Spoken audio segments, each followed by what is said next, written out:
প্রস্রাব করার সময় যদি কারো কাপড়ে 2-1 ফোঁটা তরল লেগে যায় তাহলে কি সেই কাপড় দিয়ে নামাজ হবে কিনা?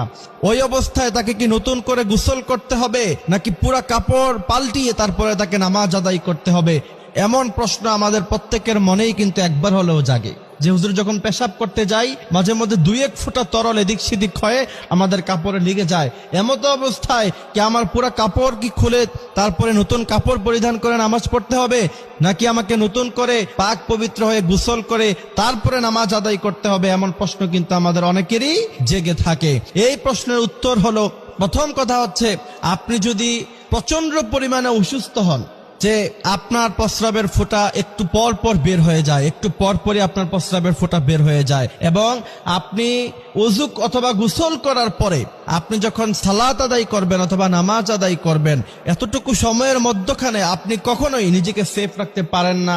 আপনি চিকিৎসা নিয়েছেন, ডাক্তারকে দেখিয়েছেন, তারপর আপনি 2-1 ফোঁটা এদিক সেদিক বের হয়ে যায়, ওইটা হচ্ছে আপনার অসুস্থতা। ওই অসুস্থতার ওজরের কারণে আপনি ওই সময় ওযু করে নামাজ তখন পড়ে ফেলবেন। প্রত্যেক ওয়াক্তের জন্য অবশ্যই আপনাকে কাপড় পাল্টাতে হবে, প্রত্যেক ওয়াক্তের জন্য অবশ্যই নতুন করে আপনাকে পাক পবিত্রতা অর্জন করতে হবে। কিন্তু অসুস্থতা ছাড়া নরমালি যদি কারো কখনো এমন হয় যে আপনি সফরে বের হয়েছেন, কোথাও গিয়েছেন, কাপড় চোপড় নাই, ওই সময় আপনার পেশাবের সময় প্রস্রাবের সময় 2-1 ফোঁটা তরল কাপড়ে লেগে গিয়েছে, এমত অবস্থায় আপনি কি করবেন? প্রথম কথা হচ্ছে এই কারণে অবশ্যই আপনাকে গোসল করতে হবে না। যদি আপনি প্রস্রাব করার সময় কাপড়ের মধ্যখানে লেগে যায়, যদি আপনার পক্ষে সম্ভব হয়, উত্তম হচ্ছে এই কাপড় সম্পূর্ণ পুরোটা পাল্টিয়ে তারপর আপনি নামাজ আদায় করবেন। যদি সেই ব্যবস্থা আপনার কাছে না থাকে, সেই সিচুয়েশন যদি আপনার কাছে না থাকে, হয়তোবা আপনি কাপড়ের ব্যবস্থা করতে গেলে নামাজ কাজা হয়ে যাবে, ট্রেন ছুটে যাবে, অথবা আপনি এমন জায়গায় এসেছেন সেখানে আপনার কাছে কোনো কাপড় নাই, এমত অবস্থায় কোনো টেনশনের প্রয়োজন নাই।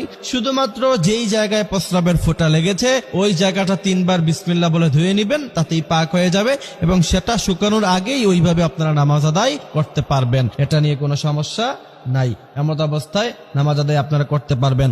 অনেকে এই ভয়ে যে প্রস্রাবের ফোঁটা একটু লেগে গিয়েছে, এখন এটা নাপাক হয়ে গিয়েছে, এই কাপড় দিয়ে আমি নামাজ পড়ব কিভাবে, এই ভয়ে অনেককে টোটালি নামাজ ছেড়ে দেয়। এমন মুসল্লি আছে না নাই?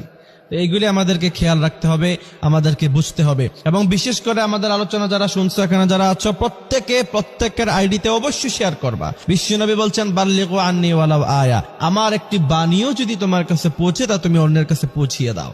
এবং আপনি যদি একটা মাসালা শিখেন, তাহলে 2 রাকাত নফল নামাজ পড়লে যেই পরিমাণ সওয়াব হয়, একটি মাসালা শুধুমাত্র আপনি শিখলেন, আল্লাহ পাক ওই পরিমাণ সওয়াব আপনার আমলনামায় দিয়ে দিবে। সুবহানাল্লাহি ওয়া বিহামদিহি সুবহানাল্লাহিল আযীম। এই কারণে শিখে রাখবেন, তালাবুল ইলমি ফারিদা।